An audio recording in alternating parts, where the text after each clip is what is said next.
era of the 70s was more about the dance than a lot of them want to admit. Than the egos. You're absolutely right. How did the arts help you as far as your self-esteem as a woman? There's a lot of young women out here that suffer from low self-esteem. There's so many ways that young females are being bullied and also portrayed in a negative light. How did the arts, being a soul trained dancer, help you to hold on to your self-worth? You know, it's interesting that you would ask me that question, because elementary school and middle school were horrific for me. I was bullied terribly. I don't know why I was bullied, and I don't think anybody ever knows why they're bullied, but I was really treated badly. I was still dancing and I was performing, but as a result of that, I shrunk into reading. I used to read because it helped me to put myself in a cocoon away from the madness, you know. So when I was accepted onto the show and I started dancing on the show, it was helpful to me to know that somebody thought highly of me. Yes. Someone felt that I was good enough to be on television. And then when they started asking me to do the in-store promotions and different gigs, I mean, Soul Train helped us a lot in stepping out and getting other gigs that were associated with dance. And it was uplifting, and it was important to know, like I was saying before, that you're setting an example. You're setting an example. So even now, I'm always constantly talking to young girls and young children, period, about their presentation. You know, for me, presentation is half the battle. You know, you're not going to get a second chance to make a first impression. You will not. So when you step out, you need to step out right. And so, you know, pull your pants up, you know, button your blouse, and put your skirt down. And this is not the arena for that. You know, we're here to learn. We're here to apply ourselves, and we're here to use, you know, our wherewithal to move forward. And I think it's very important that young girls respect themselves. Yes. And it's not a lot of that happening. Someone told me the other day that says, you know, somebody's parents gonna shoot you. You know, you're always talking to these kids. You know, I mean, like, I'll stand out here on the front porch, and if they pass by you wrong, I check them. Wow. I check them. You know, so they you know, in the supermarket, when I see children acting crazy, you know, I'll walk over to them and say, "Excuse me, what is this about? You know, what are you doing?" So it's important for me to be hands-on with the young community. That's great. Yeah. Thank you for that. Before we wrap up, I want to find out what were your thoughts when you saw Right On Magazine for the first time? What was your thought process about that magazine? Well, when I first saw Right On Magazine, it was prior to Flo Jenkins having anything to do with it. She wasn't the editor at the time. So it was, when it first came out, it had mostly crossover sort of black artists. You know, I can't even think of some names of some people, but it wasn't focused on Street the dancers. dancers. It wasn't focused on street dancers, not until Flo took over the reins. Okay. And she came in, and she was, like she said, she had danced on the show a couple of times, and it piqued her interest. But I think she saw what Soul Train was doing, because Soul Train started in what, three markets when it aired here, and in less than a year it had moved into 17 markets. So she saw that trend, and she knew, she was a visionary. She saw it. She saw it coming. So my concept, I'm sorry, No, it's my okay. concept of Right On Magazine, it wasn't a teen magazine that I read.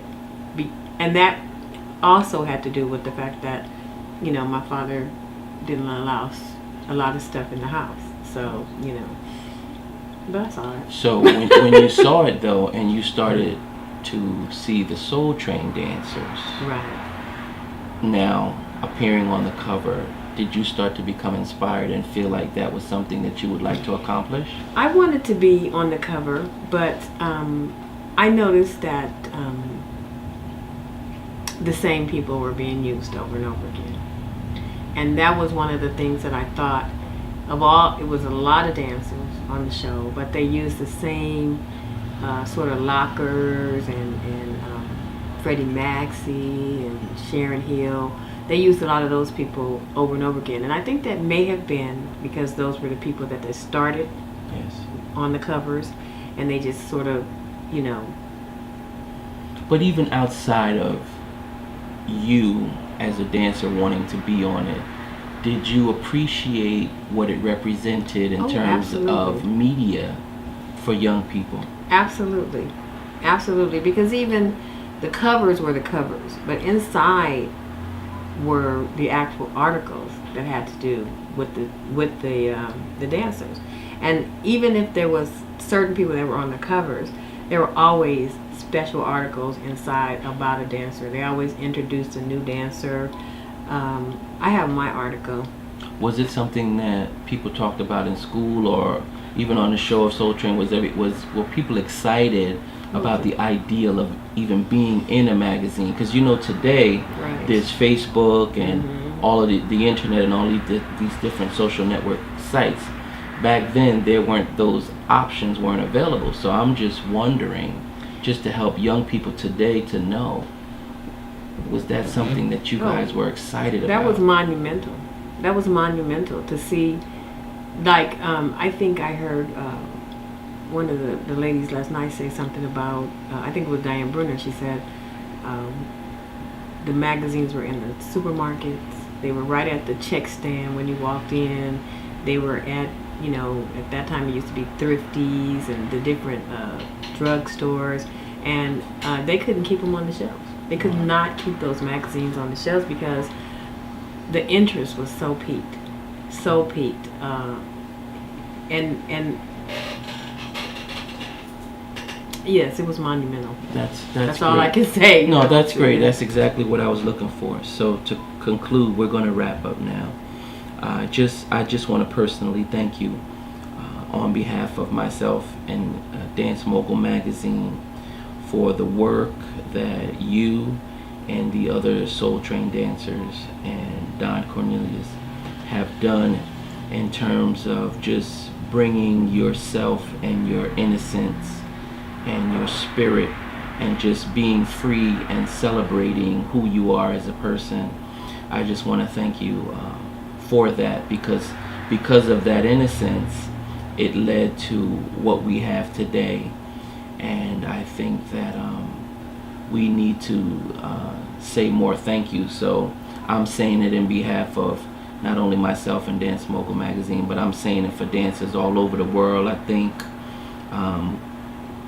it's time that we publicly acknowledge you guys and the work that you have done. And I just want this to be on tape that I'm thanking you and the other dancers that I met last night, and that it's well appreciated.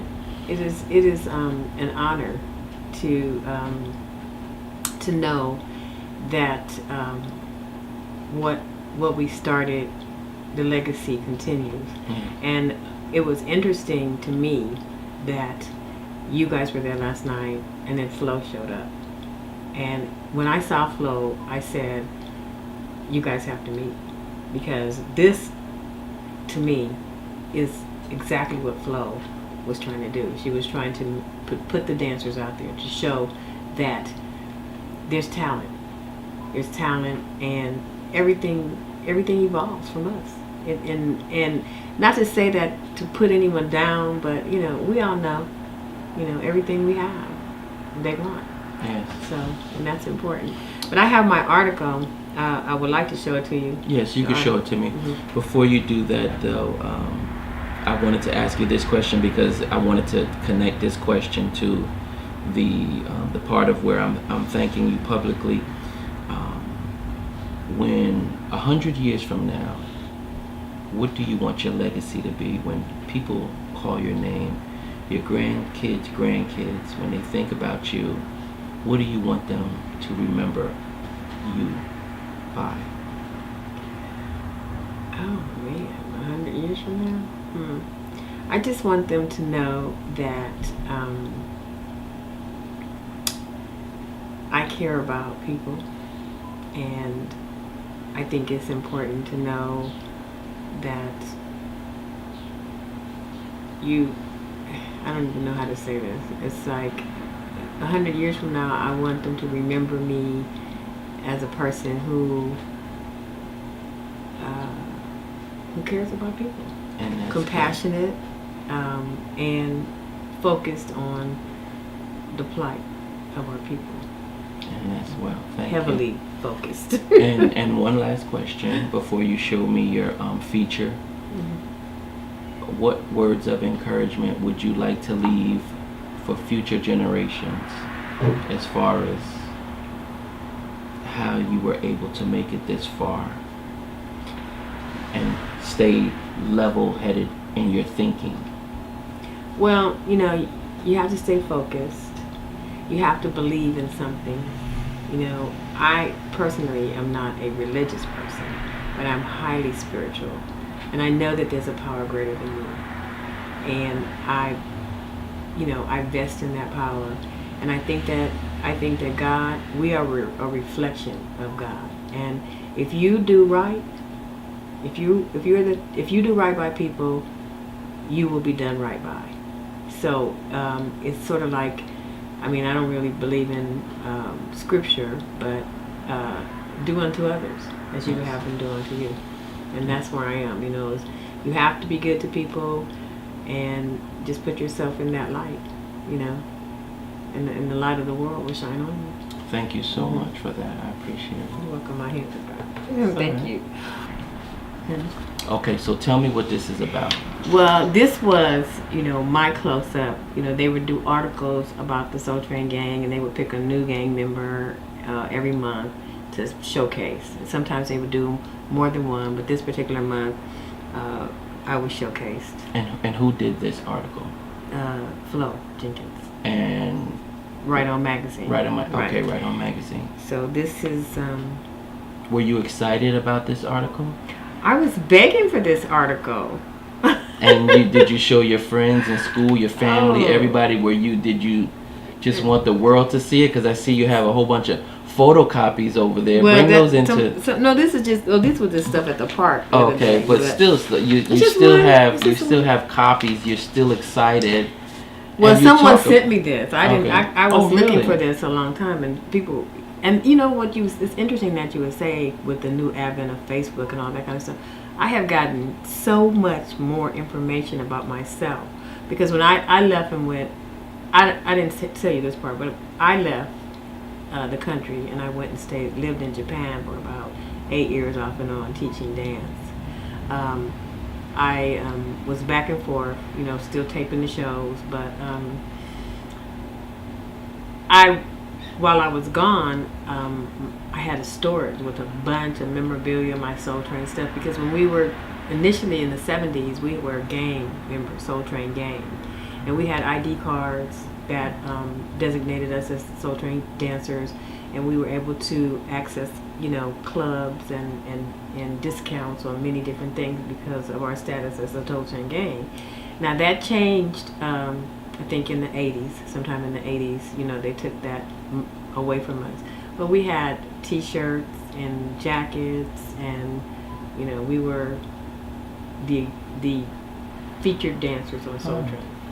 And when I was overseas in Japan, I lost a lot of my memorabilia. But so people have started sending me things. So this was an article that I did for Right On Magazine, Wow. and I didn't have access to it. Mhm. And someone on Facebook sent it to me. Wow, that's amazing. Just how the universe works that I way, to know. where it brought you right back full circle That's it. with the work that you have done, so that you can have this, so that you can show it to us, so that we can show it to the rest of the Right. world. So we I have been dancing on the show 3 years, trying to get 3 an years at article. this point? Right. By this time, I'm 21. So You were dancing for 3 years trying to get an article. Right. Well, there were so many dancers, and that's the point that I was making. You know, those dancers that were involved in the different shows and things that they usually got first dibs on the articles. But when they started featuring in new dancers, I wasn't a new dancer at this time. I had 3 been years dancing in. 3 years on the show. But the other thing about me is I'm somewhat of a little wallflower. You know, I'm not a in your face kind of person. You know, I'm a sort of way behind the scenes. I'm a coordinator. I'm a get it done person. So usually, and I don't know if you saw last night, you know, everyone knows me. Yes, I But saw that. you don't see me a lot in print. Yes. You see me on the tapings a lot, but you don't see me a lot in print because I'm pretty much behind the scenes. I'm like, if we're throwing a party or we're getting stuff together, you know, they come to me to coordinate. You know, so that's who I am. But Okay. And that's great. I just want to thank you so much for your time and for your service to our culture. And this is great. And look at you. I see you have your shortcut, and you are doing it. And this is great. And it's to be celebrated. And I know that you are very prideful to have this article. And this is very special. yes. So this is good, and this is to be commended.